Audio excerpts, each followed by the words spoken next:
কয়েকদিন ধরেই ভিডিও খুলেই দেখতাম ডিআইওয়াইতে নাকি 120 টাকা থেকে বয়াম পাওয়া যায়। তো অনেক সুন্দর সুন্দর জিনিস আছে, এই কারণে ভাবলাম যে আজকে একটু বের হব। আসলে বৃষ্টির কারণে কয়েকদিন ঘরবন্দি ছিলাম। চিন্তা করেছি আজকে যেহেতু রোদ উঠেছে তাই সকাল থেকেই প্ল্যানিং করলাম যে বিকেলের দিকে আমরা একটু বের হব, ডিআইওয়াইতে যাব। হ্যালো এভরিওয়ান, আসসালামু আলাইকুম। আশা করছি দেশের যে প্রান্ত থেকে যে যেখান থেকেই ভিডিওটি দেখছি সবাই খুব ভালো আছে, সুস্থ আছে। আলহামদুলিল্লাহ, আমিও তোমাদের দোয়ায় অনেক ভালো আছি। বরাবরের মতো আমার চ্যানেল সামিরাস লাইফস্টাইল ব্লগ থেকে আমি সামিরা তোমাদের সবাইকে অনেক অনেক শুভেচ্ছা ও ভালোবাসা জানিয়ে ঢাকা থেকে আজ নতুন আরও একটি ডেইলি ব্লগ উপস্থাপন করছি।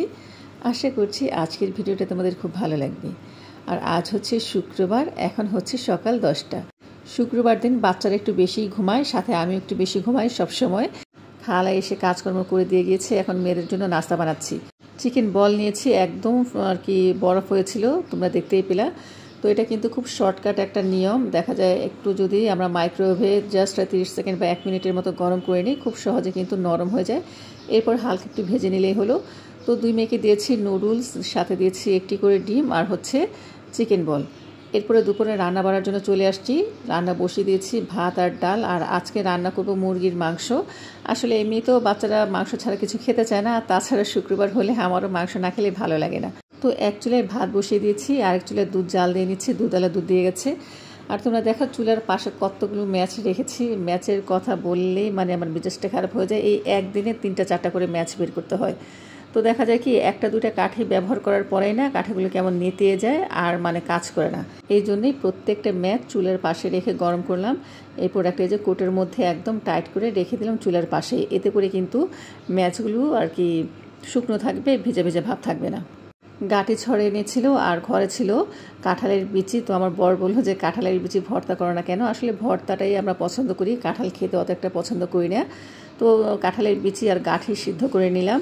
আর এখন তরকারি বসিয়ে দেবো। আগে বলেছি শুক্রবার হলে মাংস খেতে ভালো লাগে। এটা আমার ঘরে না, প্রতিটি ঘরে ঘরেই শুক্রবারে দেখবে মাংস তৈরি হয়।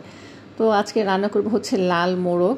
লাল মোরগের চামড়া খাওয়ার জন্যে কিন্তু সাধারণত আমি আনিয়ে থাকি, আমার কাছে খুব ভালো লাগে। তো আমার প্রিয় আপুরা, ভাইয়ারা, আন্টিরা, আঙ্কেলরা, ছোট ছোট সোনামণিরা, তোমরা যে যেখান থেকেই ভিডিওটি দেখছো আমি বলবো প্লিজ প্রথমেই ভিডিওটিতে একটি লাইক দিয়ে এরপরে সম্পূর্ণ ভিডিওটি দেখা কন্টিনিউ করো। আর আজকে আমার চ্যানেল যারা নতুন ভিজিট করছো, তোমাদের কাছে যদি দেখতে দেখতে ভিডিওটির কোন একটি অংশ ভালো লেগে যায়, সেই অংশটির জন্য হলেও চ্যানেলটিকে সাবস্ক্রাইব করে আমার সাথেই থেকে যেতে পারো। আমি বলবো অনেক সময় দেখবা আর কি কারো ভিডিওই হঠাৎ করে দেখলে ভালো লাগে না, কিন্তু দেখতে দেখতে দেখবে একদিন ঠিকই ভালো লেগে গেছে। সেদিন না হয় তোমরা আমার চ্যানেলটিকে সাবস্ক্রাইব করে দিও, সাথে থাকা ছোট্ট বেল বাটনটি অল অন করে দিও। এতে করে আমি যখন কোনো নতুন ভিডিও আপলোড করব সবার আগে নোটিফিকেশন তোমার কাছে পৌঁছে যাবে। চাইলে তুমি তোমার সুযোগ মতন যখন খুশি তখন দেখে নিতে পারবে। আর অলরেডি যারা যারা সাবস্ক্রাইব করে আমার সাথে রয়ে গেছো, তোমাদের জানাই মনের অন্তঃস্থল থেকে অনেক অনেক দোয়া, অনেক অনেক ভালোবাসা আর অনেক অনেক সম্মান। মোরগটা কিন্তু অনেক বড় সাইজের, এই কারণে আমি পেঁয়াজ তারপর হচ্ছে ময় মশলা একটু বেশি পরিমাণে দিচ্ছি। পরিমাণ বুঝে বা যে যেমন ঝাল খেতে পছন্দ করে সেই অনুযায়ী কিন্তু ঝালটা দিতে হয়, তবে একটু ঝাল ঝাল হলে কিন্তু খেতে বেশি ভালো লাগে। মশলাটা খুব ভালো মতন কষিয়ে নিলাম আর এখন মোরগটা দিয়ে দিলাম। সাধারণত লাল মোরগের মধ্যে কিন্তু ডিম হয়, একদম পেট থেকে আস্তে আস্তে ডিম বের হয়। তবে এবার যে দুবার মোরগ আনলো এটার পেটের ভিতর থেকে আস্ত ডিম বের হয় না, বের হয়েছে, কিন্তু ওই ডিমগুলো ছোট ছোট ছিল আর একটা ডিম ছিল মানে ভিতরে ছিল নরম টাইপের। তো ওই ডিমটা আমি ফেলে দেইনি। তোমরা কি এই ডিমটা খাও নাকি ফেলে দাও আমাকে কমেন্টস করে জানিও। আমি অনেকেই দেখেছি ডিমটা নেয়, এই কারণে আর ফেললাম না, কিন্তু আমার যেন একটু কেমন লাগছিল, যেহেতু ডিমটা যদি আস্তে বের হতো তাহলে মনে কোনো সন্দেহ লাগতো না। আর পেটের ভিতরে ডিমটা এখন আর কি চোখলা হয়নি, জাস্ট একটু নরম আবরণ তৈরি হয়েছে। এই যে দেখো, এই যে ডিমটাই। তো আমার বরকে বললাম এটা ফেলে দিই, আমার বর বলে যে না ফেলো না, এটা তো খায়।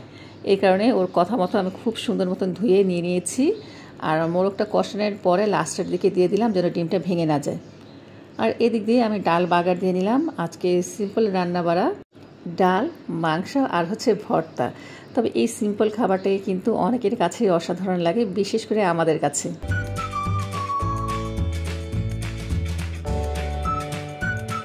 দেখো মোরগটা কিন্তু হয়ে গেছে, আর এই যে ডিমগুলো কিন্তু খুব সুন্দর আছে, একটা ডিমও ভাঙে নেই। তো নামানোর আগে আমি প্রায় 1 চামচের মতন টালা জিরা গুঁড়া দিয়ে দিয়েছি। আর এখন ভর্তাটা করে নিব। আসলে কাঁঠালের বিচি ভর্তাটা না একটু বেশি যদি শক্ত হয়ে যায় আর কি, ঠান্ডা হওয়ার পরে শক্ত হয়ে যায়, তখন কিন্তু ভর্তাটা বানাতে কষ্ট হয়। তো যেহেতু আমি রান্না করার আগেই কাঁঠালের বিচি এরপর গাঁঠি সেদ্ধ করে রেখেছিলাম, অনেকটাই শক্ত হয়ে গেছে। আর যেহেতু আমি শিলপাটা ব্যবহার করি না, সবসময় ব্লেন্ডার মেশিনে ভর্তা করি, তো ভাবলাম যে পরিমাণ বিচি শক্ত হয়েছে ব্লেন্ডারে দিতে গেলে অনেকটা চাপ পড়ে যাবে। যেহেতু আমার অপশন আছে তাই আমি চপারে ভর্তা করে নিলাম। আর চপারে কিন্তু খুব সুন্দর ভর্তা হয়। তো আমি 2-3 বার প্রেস করার পরে একটুখানি উল্টে পাল্টে দিয়েছি, কারণ কাঁঠালের বিচি প্রচুর পরিমাণে শক্ত। এরপর একটুখানি পানি ব্যবহার করেছি, পানি ব্যবহার করার পরে এই যে এই পর্যায়ে আসছে, এখন কিন্তু প্রায় 80% মতো ম্যাশ হয়ে গেছে। এখন দিব পরিমাণ মতো পেঁয়াজ কুচি, আর পেঁয়াজ কুচি দিয়ে জাস্ট আমি 30 সেকেন্ডের মতো আরেকবার ব্লেন্ড করব। তো তোমাদের আমি দেখাচ্ছি কাঁঠালের বিচি ভর্তা কত সুন্দর হয়েছে। আর পানি ছাড়া এগুলো বাটতে গেলে কী পরিমাণ কষ্ট হতো বলো তো। আর আমার বরকে দিয়েছিলাম কাঠি কচু হাতে ভর্তা বানানোর জন্য, কিন্তু ওর আর কি নখের ভিতরে না যখন পেঁয়াজ আর মরিচ ডলছিল, হঠাৎ করে বিচি আর কি শুকনো মরিচের বিচি নখের ভিতরে ঢুকে গিয়ে হাত প্রচুর ব্যথা করছিল। তো কিছুতেই ও পারছিল না। তারপর আমি বললাম ঠিক আছে তোমার ভর্তা করতে হবে না, দাও এটাও আমি চপারে করে নিচ্ছি। মাশাআল্লাহ দেখো চপারের মধ্যে 1 মিনিটের মধ্যে আমি 2 আইটেমের ভর্তা বানিয়ে নিলাম। এত যদি সোজা অপশন থাকে তাহলে শিলপাটায় কে ভর্তা বানায় বলো তো। তো এই যে আমাদের খাবার একদম রেডি, ভর্তা, তারপর হচ্ছে লাল মোরগ, এরপর সাথে নিয়েছি সালাদ। তো ভর্তা হলে আমাদের ঘরে আসলে তেমন কিছুই লাগে না, নাফি তাসনিম দুজনেই ভর্তা খেতে পছন্দ করে, আর আমরা তো করি। আর আমার বর আম নিয়ে এসছে, দেখো আমি বলছি তুমি কাঁচা আম কেন আনছো ডাইলে দেওয়ার জন্য। তো আমগুলো দেখে বোঝার উপায় ছিল না এগুলো গাছ পাকা আম। আমার বর বলছে এত টাকা দিয়ে আম আনছি ডালে দিবা। আর আমার মেয়ে নাফিও তো দেখেই বলছে যে আম ভর্তা খাবো। পরে আমরা বুঝতে পারলাম এটা আসলে পাকা আমি। এখনই কিন্তু চোকলাটা কেটে খেলে একদম মানে কচকচ করবে, কিন্তু প্রচুর মিষ্টি। এই আম তো ঢালে দেওয়া যাবে না, মেখেও খাওয়া যাবে না। তো আমটা আমি সাইডে রেখে দিলাম, আর এই যে এখন ভর্তা দিয়ে ভাত খেয়ে নিচ্ছি। ভর্তাগুলো মাশাআল্লাহ খুবই মজা হয়েছিল। আর এই ডিমটা খেতে আমার ইচ্ছে করলো না, আমার বরকেই দিয়ে দিলাম, যেহেতু ওর কথা মতো ডিমটা আমি রান্না করেছি। তবে খারাপ লাগে নাই, মনে হচ্ছে যেন সিদ্ধ ডিম খাচ্ছি। তো আমি নিয়ে নিয়েছি ছোট্ট একটা লিলিপুট যে ডিম ছিল ওই ডিমটা, এই ডিমটাও খেতে ভালো লাগে। আর আমি আমার পছন্দ মতো যা যা খাই তাইতেই নিয়ে নিয়েছি। এই যে মুরগির চামড়া বেশি করে নিয়েছি, সাথে মুরগির পাখ, তারপর হচ্ছে ডিম, গিলা, এগুলো আমার কাছে খুব ভালো লাগে। তো দুপুরে সবাই মিলে খাওয়া দাওয়া করেছি, আর বিকেলের দিকে বের হয়ে গিয়েছি। এটা হচ্ছে ধানমন্ডি মিস্টার DIY। অনেক দিন ধরেই ভাবছিলাম DIYতে আসবো। তো আমার বান্ধবীকে বললাম যে চলো আমরা একটু বের হয়ে আসি। আসলে কয়েকদিন তো বৃষ্টির কারণে আমরা কোথাও বের হতে পারি নাই। তো যেই ভাবা সেই কাজ, 2 বান্ধবী মিলে বিকেলবেলা বের হয়েছি।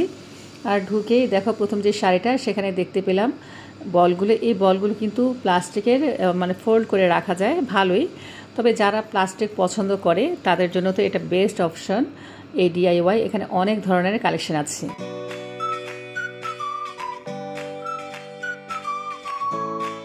আমার বান্ধবী দেখছে ছেলেদের আইটেম, যেহেতু ওর ভাগনারা আছে, ও খেলার জিনিস দেখছে, আর আমি দেখছি সংসারের জিনিস। তো এই যে ছোট ছোট বোতলগুলো দেখতে কিন্তু খুব কিউট, দেখো পানির বোতল, তারপর হচ্ছে যে ছোট, এটার মধ্যে বাচ্চারা হয়তো জুস খেতে পারবে। তবে এগুলো কিন্তু একটাও কাচের না, সব প্লাস্টিকের। তো এই যে এই বিন বক্সগুলো খুব সুন্দর, খাটের পাশে রাখা যাবে, বা ড্রয়িং রুমে বা ডাইনিং রুমে পাশে রাখা যাবে। তারপর অনেক আইটেমের ফ্লাক্স আছে বাচ্চাদের জন্য, ফ্লাক্সগুলো ভালোই। তবে আমি আর কি বিভিন্ন ভিডিওতে যে দেখেছি ওরা বলে যে DIYতে খুব কম দামের পণ্য পাওয়া যায়, একদম বাজে কথা। মূলত এই কারণে আমি গিয়েছিলাম যে দেখি কী কী জিনিস পাওয়া যায়, বা দামটা যেহেতু কম, যদি পছন্দ হয় তাহলে কিছু জিনিস আনবো।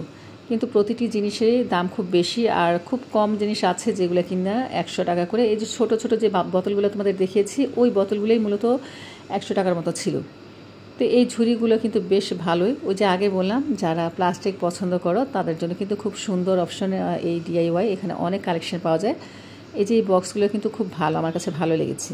তবে আমার যেটা প্রয়োজন আমি সেটাই আনবো। আগে অনেক জিনিস আনতাম, দেখা যায় এনে সেগুলো ফালানো ছড়ানো যেত, এই কারণে আর বুঝে সুঝে জিনিস আনতেছি, হুটহাট করে কোনো জিনিসই আনবো না। মূলত যেগুলোর জন্য এসেছি সেগুলি হচ্ছে এই কাচের বয়াম।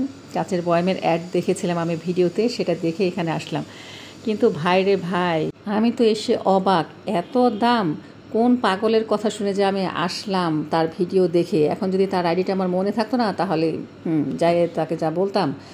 যাই হোক, এই যে কাঁচের যে বয়ামগুলো দেখলাম, ছোটো বয়ামগুলোই 550 টাকা করে, আর একটু বড় সাইজের যে বয়ামটা দেখলাম আমার বান্ধবীর হাতে, সেই বয়ামটা হচ্ছে 850 টাকা। চিন্তা করা যায় তো, এইরকম দাম তো আমাদের এলাকায় পাওয়া যায় বিভিন্ন সুপার শপে, তাহলে তো আর এখানে দেখার জন্য আসতাম না।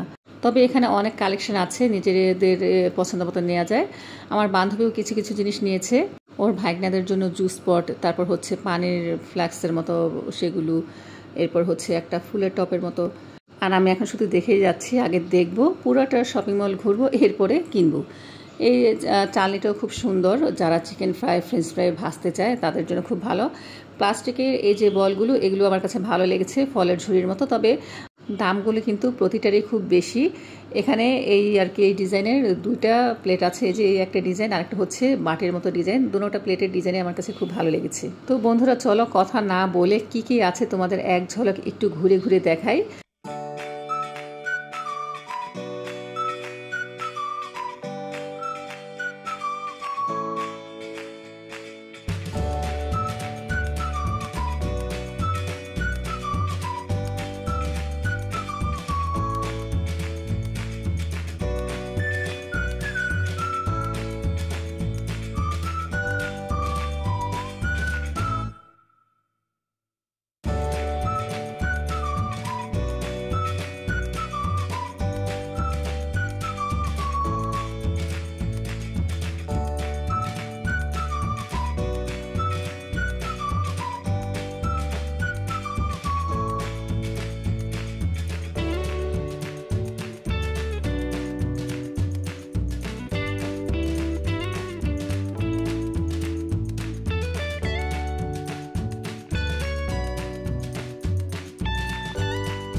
ফার্স্ট ফ্লোর সেকেন্ড ফ্লোর দুইটা ফ্লোর মিলে ওদের শপটা।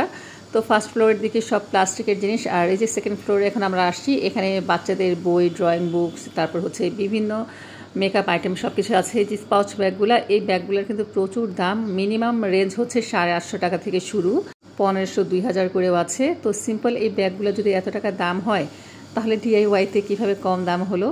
পুরোটা শপিং মল ঘুরে আমার কাছে কোনোটারই দাম কম মনে হলো না, সবগুলোর রেঞ্জেই বেশি। কোয়ালিটি আছে, মোটামুটি ভালো কোয়ালিটি আছে, আবার মিডিয়াম আছে, আবার একদম লো কোয়ালিটিরও আছে। যেমন ওই যে প্লাস্টিকের বোতলগুলো, ওগুলো মানে এতটাই পাতলা, মনে হয় ফু দিলে 8-10টা একসাথে উড়ে যাবে। তবে এখানে ট্রাভেলিং পিলো, এরপর হচ্ছে ডাইনিং টেবিলের কাভার বা রানারগুলো, বিভিন্ন কোয়ালিটির ফুল আছে, এগুলো আমার কাছে ভালো লেগেছে। আর কাঁচের বয়ামগুলো তো অনেক ভালো লেগেছে, কিন্তু এগুলোর দাম বেশি। কিছু কিছু প্লাস্টিকের বক্স, তারপর হচ্ছে স্টিলনেসের জিনিসগুলো সুন্দর। এছাড়াও দেখা যায় বেকারির যে জিনিসগুলো আছে সেগুলো ভালো কোয়ালিটির, তবে দাম যে বললাম বেশি। এই যে এই এক একটা ঝুড়ি, এগুলো কিন্তু 550 টাকা 600 টাকা করে, অথচ আমরা আর কি বাইরের লোকাল জায়গা থেকে কিনি 300 350 টাকা, এর বেশি কিন্তু হয় না। আবার দেখা যায় 200-250 টাকাও আছে, সেগুলো একটু নর্মাল কোয়ালিটির, কিন্তু ওদের সেম কোয়ালিটিরই আমি বাইরের থেকে যেটা নিয়েছি 300 টাকা দিয়ে, সেটা এখানে দেখলাম 550 টাকা। যাই হোক, বেশি কিছু কিনিনি, খুব অল্প গুটি কয়েক জিনিস কিনেছি। মূলত আসছিলাম দেখার জন্য, আর ভেবেছিলাম যদি একটু কম দামের মধ্যে পাই তাহলে আনবো। বেশি একটা ভালো এক্সপেরিমেন্টস হলো না। এরপর আসার পথে দেখলাম অনেকগুলো ফুল গাছ। আমি কয়েকদিন ধরে ভাবছিলাম কিছু গাছ কিনবো, তো সার, মাটি, ফুলের টব সব কিছু মিলে ছেলেটা আমাকে রেডি করিয়ে দিল। আর কি কি গাছ আনলাম তোমাদের এক ঝলকে একটু দেখাচ্ছি। তোমরা কেউ বলতে পারবা এখানে কি কি গাছ আছে? কমেন্টস করে জানিও, ঠিক আছে? আর এখন DIY থেকে কি আনলাম চলো দেখাই। আমার অনেক ইচ্ছে ছিল যে অনেক কিছুই আনবো, বাট কিছুই আনতে পারলাম না। তবে যেটুকু এনেছি মনে হয়েছে এতটুকু আমার প্রয়োজন হবে, আর আমার কাছে ভালোই লেগেছে, তাই নিয়ে আসলাম।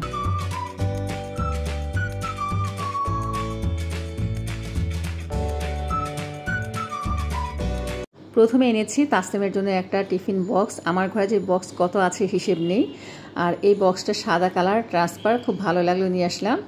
আর এনেছি, দেখো ফুলের সেকশনে গিয়েছিলাম না, তো সেখান থেকে কিছু ফুল নিয়ে আসছি। আমার ফুল দানি দুটো আছে, দুটোটাই ফাঁকা। আর আসলে তাজা ফ্রেশ ফুল সবসময় রাখা যায় না, পচে যায়, নষ্ট হয়ে যায়, এই কারণে এই ফুলগুলো আনলাম। তবে কিছু ফুল থাকে না, দেখলে চোখে লেগে যায়, একদম মনে হয় অরিজিনাল, তেমন পাইনি, এই কারণে অল্প পরিমাণে এনেছি। আর দাম কিন্তু বেশ মোটামুটি খারাপ না, ভালোই। গাছের জন্য একটা কীটনাশক আর একটা ভিটামিন দিয়েছে ছেলেটা, বললো আমাকে আর কি নিয়ম বলে দিয়েছে এভাবে ছিটাতে হবে, তাহলে নাকি গাছ ভালো থাকবে, পোকা ধরবে না। আর এনেছি এই যে বড় এই বক্সটা, এটা মাল্টিপারপাস একটা বক্স, দেখি কি রাখবো। তো বন্ধুরা, এই ছিল আমার আজকের ব্লগ। তো তোমাদের কাছে কোন অংশটা বেশি ভালো লাগলো বা ভিডিওটা কেমন লাগলো অবশ্যই কিন্তু কমেন্টস করে জানিও। ভালো লাগলে লাইক দিয়ে দিও, চ্যানেলটিকে সাবস্ক্রাইব করে সাথেই থেকে যেও। ইনশাআল্লাহ আগামীকাল আর একটি নতুন ব্লগ নিয়ে আসবো। সে অপেক্ষা তোমাদের সবাইকে আল্লাহ হাফিজ, আসসালামু আলাইকুম।